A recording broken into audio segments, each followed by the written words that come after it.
Hello students, तो बात करने वाले हैं आपके अगले अटेम्प्ट के लिए। आप अगला अटेम्प्ट जो जेई का देने वाले हो, ठीक है। कई बच्चे मुझसे पूछते हैं सर केमिस्ट्री हो जाती है, मैथ्स भी हो जाती है, लेकिन फिजिक्स में हमारा स्कोर अच्छा नहीं आ रहा है, फिजिक्स में स्कोर इंप्रूव नहीं कर पा रहे हैं, ठीक है। तो कैसे करें, आप करवा दो। मैंने कहा मैं करवा देता हूँ, ठीक है। तो मैंने सोचा मैं आज करवा ही देता हूँ, ठीक है।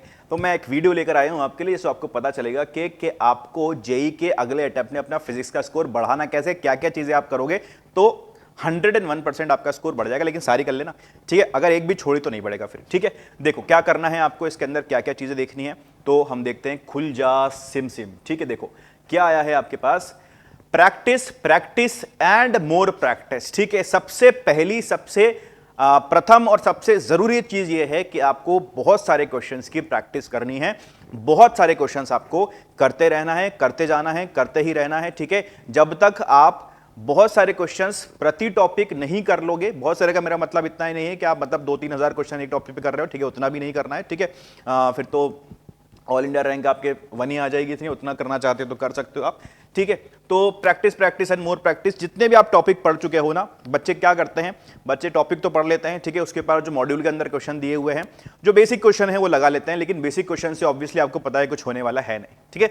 तो आपको वैरायटी ऑफ क्वेश्चन ढूंढना है, जगह जगह से आपको क्वेश्चन ढूंढने हैं, किताबों से देखने हैं, ठीक है। एससीवी आपके पास है, फिजिक्स की बात कर रहे हैं तो एससीवी से आप देख सकते हो। बाकी और भी किताबें आपके पास अच्छी अच्छी किताबें हैं, ठीक है। इसका मतलब ये नहीं है कि आप बहुत मुश्किल क्वेश्चन कर रहे हो तो उससे भी कोई फायदा नहीं है, लेकिन वैरायटी होनी चाहिए क्वेश्चन के अंदर ना, ठीक है। हर तरह का ऐसा हो जाना चाहिए कि आपके पास कोई भी क्वेश्चन आपको देखने को मिल रहा है कि यार ऐसा क्वेश्चन मैंने किया था उस समय पर, है ना। आपके मन में स्ट्राइक करना चाहिए हर क्वेश्चन को देख के कि ऐसा क्वेश्चन मैं पहले कर चुका हूं।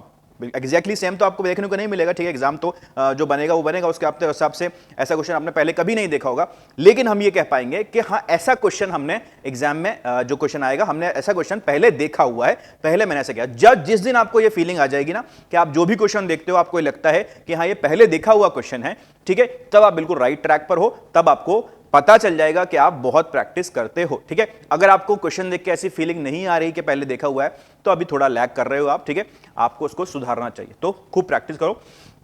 अगली बात, डेरिवेशन पर अच्छे से ध्यान देना है, ठीक है। आप जो भी डेरिवेशन करते हो ना, ठीक है, आपके पास जितनी भी डेरिवेशन है फिजिक्स के अंदर, जो भी शुरू से लेके अंत तक जितने भी डेरिवेशन है, ठीक है। इलेक्ट्रोस्टैटिक्स ले लो आप, मोशन की बात कर लो, ठीक है, एनएलएम की बात कर लो, ठीक है, और अपने रे ऑप्टिक्स की बात कर लो, खूब सारे डेरिवेशन है, ठीक है। वेव ऑप्टिक्स की बात कर लो, कोई भी टॉपिक ले लो, उसके अंदर जितने भी डेरिवेशन है आप उनको अच्छे से ध्यान से देखो। जब लिख के करोगे, ठीक है, एक बार अपन करते हैं कि पहली बार कर रहे हैं, ठीक है, अपने कर लिया, उसको 2-3 बार करो, तो जितनी बार आप करोगे ना तो आपको चीजें क्लियर होंगी कि हम ऐसा क्यों कर रहे हैं, ठीक है। जैसे इंटीग्रेशन हम करते हैं किसी डेरिवेशन के अंदर, ठीक है, मान लीजिए इलेक्ट्रिक फील्ड निकालनी है हमें किसी रॉड की वजह से, तो रॉड की वजह से इलेक्ट्रिक फील्ड निकाल रहे हैं हम, तो उसको इंटीग्रेट करते हैं हम किस किस तरह से, हम 2 तरीके से इंटीग्रेट करते हैं, ठीक है। हम उसका एक्स वाला कंपोनेंट लेते हैं, वाई वाला कंपोनेंट लेते हैं, ठीक है, फिर उसको इंटीग्रेट करते हैं। तो ऐसा क्यों कर रहे हैं, एक्स और वाई में क्यों बांट रहे हैं, ठीक है।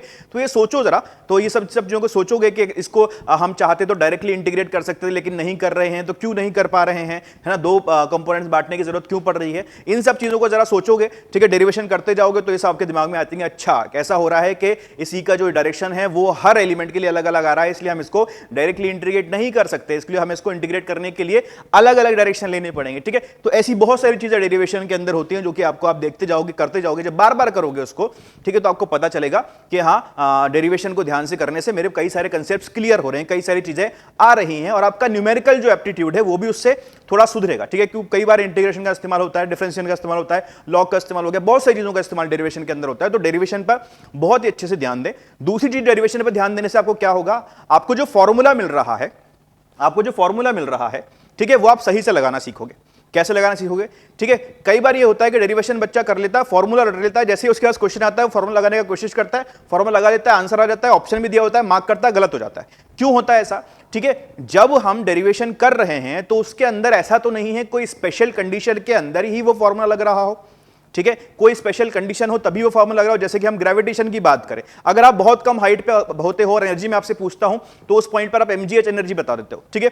लेकिन जैसे ही ज्यादा हाइट हो जाती है, आर के कंपेरेटिव हो जाती है, आर अर्थ का रेडियस के कंपेरेटिव हो जाती है, तो आप बोलोगे कि इसका जो पोटेंशियल एनर्जी होती है -gmm/r के बराबर हो गई है, ठीक है। तो ये 2 चीजें अलग अलग चीजें हैं, ठीक है। तो हाइट के वेरिएशन से आपके पास फॉर्मूला बदल रहा है, तो आपको पता होना चाहिए कि कौन सा फॉर्मूला कहां पर अप्लाई करना है। एक बहुत छोटा सा मैंने एग्जांपल लिया, तो इस जब आप डेरिवेशन करोगे तो उस डेरिवेशन के अंदर आप देखोगे कि कौन सी स्पेशल कंडीशन है, ठीक है, जहां पर ये फॉर्मूला लगा। जैसे कि हमने अभी रॉड का एग्जांपल लिया था, तो अगर आप देखते हो तो इनफाइनाइट रॉड के अंदर जो फॉर्मूला होता है वो अलग होता है, ठीक है। एक फाइनाइट लेंथ की रॉड होती है, उसके अंदर फॉर्मूला होता है वो अलग होता है, ठीक है। तो कहां पर कौन सा फॉर्मूला लगाना है, ये एप्टीट्यूड डेवलप करने के लिए आपको पता होना चाहिए कि डेरिवेशन कैसे होगा। तो फॉर्मूला सही लगाना आपको सीखना है कि कौन सा फॉर्मूला कहां लगेगा, ठीक है, और कब लगेगा और क्यों लगेगा, ये सब चीजें आपको क्लियर होनी चाहिए। अगली बात, एनसीईआरटी पढ़ना है आपको, ठीक है। एनसीईआरटी लाइन बाय लाइन आपको पढ़नी है। जब आप पूरा अपना कंप्लीट कर चुके होगे, जब पूरा अपना टॉपिक आप कंप्लीट कर चुके हो, पूरा पढ़ चुके हो एक टॉपिक,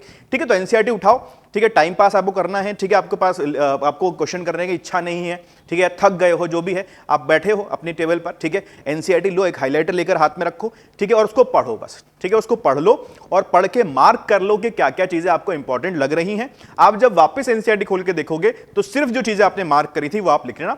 आपको रियलाइज होगा कि एनसीईआरटी के अंदर बहुत सारी चीजें दी हुई होती हैं, ठीक है, लाइन के अंदर चीजें दी होती हैं, ठीक है, एक लाइन के अंदर नई नई चीज आपको पता चलती है, ठीक है। तो उसको बार बार अगर आप पढ़ते हो, आप हाईलाइट करी हुई चीजों को बार बार पढ़ते हो, तो आपको समझ में आता है कि NCERT is a very good book, ठीक है। उसके अंदर बहुत सारी चीजें ऐसी दी हुई हैं जो कि कई आपको किताबों में नहीं मिलती है, कई बाहर की किताबें आपको नहीं मिलती है। मैं ऐसा नहीं कह रहा कि बाहर की किताबें खराब है, एनसीईआरटी बहुत अच्छी है, ठीक है, ऐसा नहीं है, लेकिन एनसीईआरटी हमारा बेस है, हमारे लिए एनसीईआरटी एक बेस की तरह काम कर रहा है, ठीक है। जो एग्जाम बना रहे हैं, ठीक है, उन्होंने एनसीईआरटी रट रखी है, ऐसा मान के चलो आप, तो आपको भी एनसीईआरटी रटी होनी चाहिए। रटी ये नहीं कि कौन से पेज पर क्या लिखा हुआ है, मतलब क्या लिखा हुआ है एनसीईआरटी के अंदर ये पता होना चाहिए, ठीक है। किस टॉपिक में क्या समझाया गया था ये आपको पता होना चाहिए। साथ ही साथ उसके अंदर डायग्राम्स होते हैं, उन डायग्राम्स को थोड़ा अच्छे से देखो, ठीक है, और जो बॉक्सेस में लिखा होता है उन बॉक्सेस को पढ़ो। ये सब चीजें आप करोगे तो आपको कॉन्फिडेंस डेवलप होगा, ठीक है।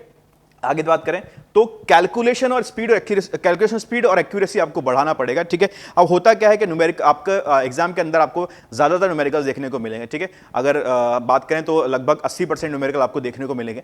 अगर 80% न्यूमेरिकल के अंदर आप कैलकुलेशन आप हर क्वेश्चन के अंदर कर रहे हो, उस कैलकुलेशन में आपके पास सब कुछ चाहिए, आपको सब कुछ पता है, ठीक है। आप बढ़िया से फॉर्मूला लगाना जानते हो, आपको पता है कि कैसे ये फॉर्मूला लगता है, कहां पर लगता है, क्यों लगता है, ये क्या कंसेप्ट है, सब चीज पता है आपको। लेकिन जब आप कैलकुलेट करते हो, ठीक है, तो कैलकुलेशन में आप मिस्टेक कर देते हो, ठीक है। एक तो आप धीरे कर रहे हो कैलकुलेशन, ठीक है, फिर उसके अंदर भी अगर मिस्टेक कर रहे हो तो वो दिक्कत की बात है। दूसरी बात, अगर कैलकुलेशन तेज भी कर रहे हो लेकिन फिर भी आप उसके अंदर गलती कर रहे हो तो अल्टीमेटली आंसर तो आपका गलत हो ही गया, ठीक है। आंसर गलत होना, कंसेप्ट ना आना और कैलकुलेशन ना आना, दोनों का रिजल्ट सेम है कि आपका आंसर गलत होने वाला है। आंसर गलत होने का मतलब यह है कि आपको -1 अवार्ड होगा, वो हम नहीं चाहते। तो उसके लिए आपको आपकी कैलकुलेशन और कैलकुलेशन की एक्यूरेसी दोनों पे काम करना पड़ेगा, और ये आपको बार बार करने से ही आएगा, बार बार करने से ही आपकी कैलकुलेशन सुधरेगी, ठीक है। कई बार हम जल्दबाजी में, जब हम एग्जाम के प्रेशर में होते हैं तो 2 + 2 5 भी लिखाते हैं, ठीक है, वो बात भी है, ठीक है। तो इन सब चीजों का ध्यान, इन सब चीजों को हमें एलिमिनेट करना है, और इसको एलिमिनेट करने का तरीका यही है कि आप बार बार प्रैक्टिस करें, आप बार बार चीजों को करें, बार बार कैलकुलेशन करें। मतलब क्वेश्चंस कर रहे हैं तो ऑब्वियसली आपकी कैलकुलेशन की प्रैक्टिस हो रही है, ठीक है। जब भी आप कैलकुलेशन पार्ट पे आते हैं तो अपने दिमाग में लाएं कि मुझे तेज कर रही है कैलकुलेशन, तो उस कैलकुलेशन को थोड़ा सा तेज करें और आप एक्यूरेट धीरे धीरे अपने आप होते चले जाएंगे। अगले देखते हैं, अलग अलग तरह के सवाल करें। जैसा कि मैंने पहले ही पॉइंट में कहा था कि खूब प्रैक्टिस करनी है, लेकिन आपको एक ही तरह के सवाल बार बार नहीं करने हैं, आपको अलग अलग तरह के सवाल उठाने हैं और अलग अलग तरह के सवालों को करना है, ठीक है। जैसे कि अगर हम एग्जांपल लें तो आपके पास मान लीजिए एक तरह का क्वेश्चन है, ठीक है, कि पता ही कि अगर v = u + at है, ठीक है, फॉर्मूला आपको पता है और पता है कि u यहां पर दे रखा है, t दे रखा है, a दे रखा है, बताओ v क्या होगा, ठीक है। तो एक ही तरह का सवाल होगा। दूसरा सवाल आया उसमें भी ये फॉर्मूला लग रहा है, तीसरा सवाल आया उसी में ये फॉर्मूला लग रहा है, चौथा सवाल आया उसमें ये फॉर्मूला, क्या फायदा है ऐसी चीज का, ठीक है। तो कुछ ऐसा देखो कि जहां पर v निकालने के बाद और कुछ पूछा हो, ठीक है, या कुछ किसी और तरीके का आपको सवाल देखने को मिल रहा हो, डायरेक्ट सवाल ना हो, ठीक है, इसी फॉर्मूले पे बेस्ड कोई और तरीके का सवाल हो, किसी में टाइम निकालना पूछा हो। बहुत जनरल में एग्जांपल ले रहा हूं, ठीक है, ऐसे हो सकता है कि आपको देखने को मिले बिना क्वेश्चन, ठीक है, आपके लेवल पे, लेकिन बहुत जनरल में एग्जांपल हो तो किसी में टाइम निकालने को बोला, किसी में एक्सेलरेशन निकालने को बोला, तो एक वैरायटी हो जाएगी आपके पास, ठीक है। अब इसको आप अच्छे समझ सकते हो कि आपको कैसे अलग अलग तरह के क्वेश्चंस को ढूंढना है, कैसे अलग अलग तरह के क्वेश्चंस को करना है। इसके लिए आप अच्छी अच्छी बुक्स रेफर कर सकते हो, ठीक है, आपके मॉड्यूल्स रेफर कर सकते हो जो मैं आपको दे रहा हूं, आपको मेरी तरफ से मिल रहा है, ठीक है। मैं कोशिश करता हूं आपके पास हर वैरायटी का सवाल आपको मिल जाए, ठीक है, तो उसको रेफर कर सकते हो, आप मेरे कोर्सेज ले सकते हो, उनको परचेज कर सकते हो, उसमें आप पढ़ सकते हो। उसके अंदर बहुत वैरायटी है क्वेश्चंस के अंदर, शीट्स हैं, शीट्स को आप सॉल्व कर सकते हो, सब चीजें आप यहां से ले सकते हो, ठीक है। तो इतनी चीजों को अगर आप फॉलो कर रहे हो ना तो 100% आपका जो इंप्रूव मार्क्स है वो इंप्रूव हो जाएगा, लेकिन आपको करना पड़ेगा, प्रैक्टिस करनी है, डेरिवेशन पर अच्छे ध्यान देना है, डेरिवेशन में समझना है कि फॉर्मूला कहां पर लगाना है, तो फॉर्मूले को अच्छे से लगाना सीखना है, एनसीईआरटी लाइन बाय लाइन पढ़नी है, और फिर कैलकुलेशन स्पीड और एक्यूरेसी बढ़ानी है, और फिर अलग अलग तरह के सवालों को खूब करना है, खूब प्रैक्टिस करनी है, ठीक है। तो और जो बच्चे फिजिक्स से डरते हैं कि उनको लगता है कि मुझे फिजिक्स, वैसे तो जेई का कोई स्टूडेंट मुझे लगता नहीं कि फिजिक्स से डरता होगा, लेकिन फिर भी जो बच्चे डरते हैं, ठीक है, फिजिक्स से थोड़ा सा उनको डर लगता है कि नहीं मुझे फिजिक्स नहीं आती, तो उनके लिए मेरे पास आगे एक लाइन है भाई, ऋतिक रोशन ने कही है, डर के आगे जीत है, तो डरो मत, आगे बढ़ो और करते जाओ अपना काम, बाकी देखेंगे जो होगा। आज के लिए इतना ही, थैंक यू।